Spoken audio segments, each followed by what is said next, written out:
भारत के पूर्व प्रधानमंत्री और 2 बार के प्रधानमंत्री इस वक्त अपनी अंतिम यात्रा के बाद अंतिम सफर पर हैं।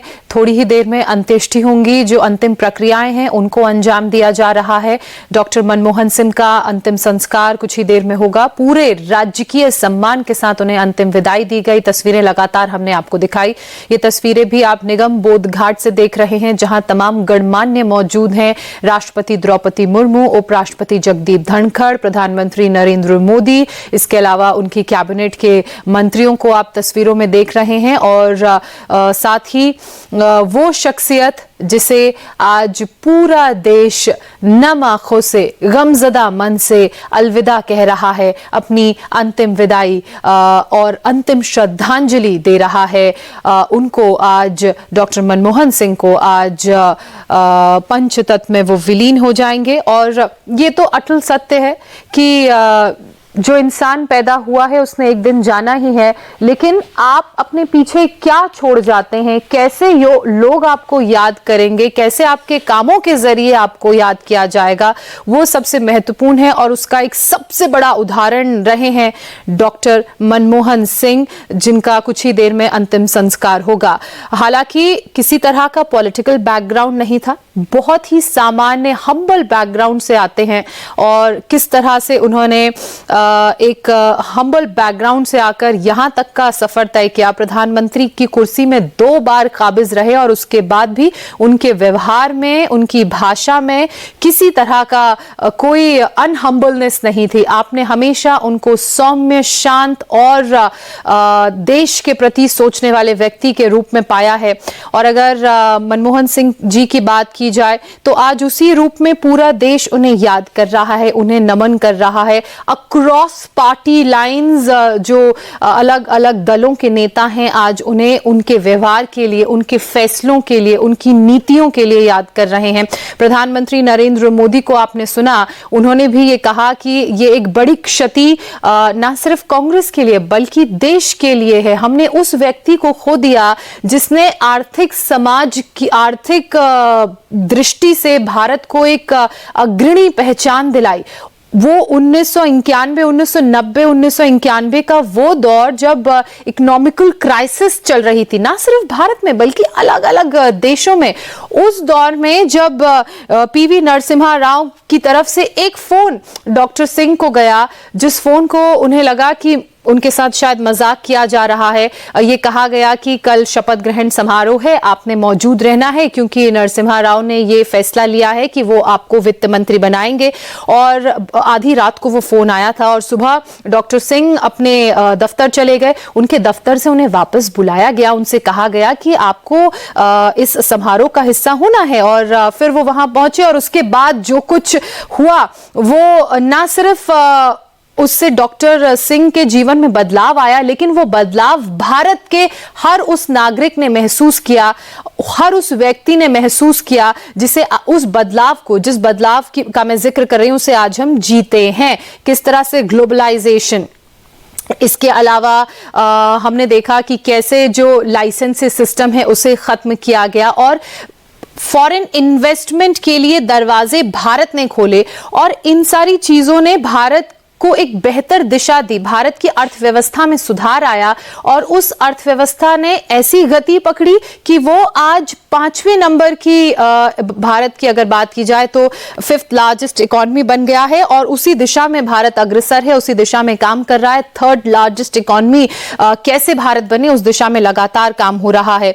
अब अगर डॉक्टर सिंह के सफर का जिक्र करें तो बहुत ही शानदार और बहुत ही लंबा सफर उनका रहा है। विनम्र, सौम्य व्यक्तित्व वाले भारत के प्रधानमंत्री डॉक्टर मनमोहन सिंह की अगर बात की जाए तो साल 2004 से 2014 तक 2 बार यूपीए 1 और यूपीए 2 में वो देश के प्रधानमंत्री रहे। और बहुत ही कांटों भरा ताज था उनका ये, लेकिन उन्होंने बहुत ही सहजता से, सौम्य भाव से और अपने शांत स्वभाव से इस जिम्मेदारी का निर्वहन किया। वो हम सभी ने देखा। तमाम बड़े फैसले उनके इस कार्यकाल में लिए गए, चाहे वो यूएसए के साथ न्यूक्लियर डील से जुड़ा हुआ हुआ फैसला ही क्यों ना हो, आज जिस आधार कार्ड का हम इस्तेमाल करते हैं उसकी शुरुआत भी डॉक्टर मनमोहन सिंह के कार्यकाल में ही हुई। इसके अलावा right to RTI, right to education, मनरेगा, ये वो तमाम योजनाएं हैं जो उनके दिमाग की उपज हैं, जिन्होंने भारत के हर तबके के व्यक्ति को ध्यान में रखकर इन योजनाओं को लागू किया गया और आज ये योजनाएं बेहद ही प्रमुख हैं। इसके अलावा 2004 में जब वो प्रधानमंत्री बने थे तो आपको याद होगा कि आम चुनावों के बाद 22 मई को उन्होंने भारत के प्रधानमंत्री के रूप में जिम्मेदारी संभाली थी और दूसरी बार 2009 में उन्होंने भारत के प्रधानमंत्री के रूप में शपथ ली थी। तो ये जो कार्यकाल था उनका बहुत ही इंटरेस्टिंग था। उस वक्त भी तमाम तरह के आरोप लगाए गए। UPA 2 में आपको याद होगा कि 2G स्पेक्ट्रम घोटाले को लेकर उन पर आरोप लगाए गए, लेकिन कभी भी उनके व्यवहार में वो जो अनहम्बलनेस है वो नहीं नजर आई। उन्होंने सभी आरोपों का बहुत ही सहजता से, बहुत ही सौम्य ढंग से जवाब दिया। और उस वक्त जब last press conference doctor Manmohan Singh की तरफ से की गई थी तो अपने लास्ट टेन्योर की लास्ट प्रेस कॉन्फ्रेंस में उन्होंने ये भी कहा था कि history will remember me as a kinder human being as compare to the contemporary media. और आज वही हो भी रहा है। आज जब हम उन्हें याद कर रहे हैं, उनकी अंतिम संस्कार के वक्त अंतिम श्रद्धांजलि देते हुए, तो हम उनके उन फैसलों को याद कर रहे हैं जो उस वक्त बड़े स्ट्रिक्ट लगते थे। उस वक्त एक तरह से गैम्बल था कि क्या ये फैसला सही है, क्या ये नहीं, अगर ये फैसला सही साबित नहीं हुआ तो किस तरह से चीजों पर इसका इम्पैक्ट पड़ेगा। तो वो कठोर फैसले उस वक्त जो उन्होंने लिए, वो आज भारत जिस दिशा में आगे बढ़ रहा है वो उन फैसलों की बदौलत ही है। 1991 में डॉक्टर मनमोहन सिंह पहली बार राज्यसभा के सदस्य बने और बतौर वित्त मंत्री उन्होंने कमान संभाली। असम का 5 बार उन्होंने प्रतिनिधित्व किया है। इसके अलावा 2019 में राजस्थान से राज्यसभा के वो सदस्य बने और एक बार उन्होंने चुनाव भी लड़ा था 1999 में साउथ दिल्ली से लोकसभा का चुनाव। उस वक्त उन्हें हार का सामना करना पड़ा था। और डॉक्टर मनमोहन सिंह के कार्यकाल की लगातार मैं बात कर रही हूं, लगातार उनकी उपलब्धियों का मैं जिक्र कर रही हूं और ये आज इसलिए भी जरूरी हो जाता है क्योंकि भारत जब आर्थिक संकट से जूझ रहा था, डॉक्टर सिंह ने जो बदलाव लाए, आर्थिक सुधारों की जो एक व्यापक नीति उनकी तरफ से लागू की गई, उसी नीति के सहारे विश्व भर में भारत ने एक अलग पहचान बनाई। और यही कारण है कि जब वो अपनी विदेश यात्राओं पर भी जाते थे तो वहां के जो राष्ट्राध्यक्ष हैं वो अक्सर आपको डॉक्टर सिंह से बात करते हुए नजर आते होंगे और सबका यही सवाल होता था कि कैसे आपने लिबरलाइजेशन, ग्लोबलाइजेशन की मदद से भारत को एक ऐसे चक्रव्यूह से, कैसे जाल से निकाला जिसमें बाकी देश भी फंसे थे, कैसे भारत की इकोनॉमी को स्ट्रांग किया, कैसे भारत में ग्लोबलाइजेशन के महत्व को बढ़ाया।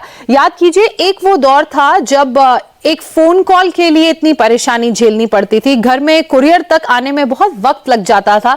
और एक वो दौर है जिसमें हम जी रहे हैं और एक मोबाइल में एक क्लिक के जरिए आपको वो चीजें जो पहले घर तक पहुंचना और मिलना संभव नहीं हो पाता था या बहुत मुश्किल होता था, वो मिनटों में मिल जाती हैं।